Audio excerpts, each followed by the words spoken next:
आज बिरी 35 किलोमीटर बैंगलोर रे जीवाकू पड़िला। नमस्कार सांग माने मते जीवाकू पड़िबो स्टेशन कहीं मो सांग गाँव रु आसुची आ मते कहितला बिरी आनिबो बोली। मो सेति में 30 किलोमीटर बस रे जीवी ता पाखको बिरी आनिबा पई। मते बे बस मिली जाईची मु मते बहुत खुशी।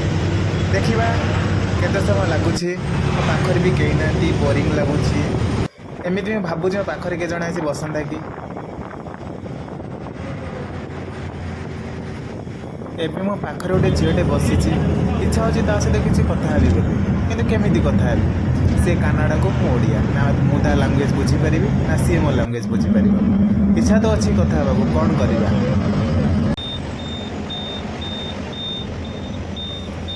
जा हौ आपण मान सहित कथा होई मोर भी स्टॉपेज आसी गला। एबे मते जिबाकू पड़िबो स्टेशन।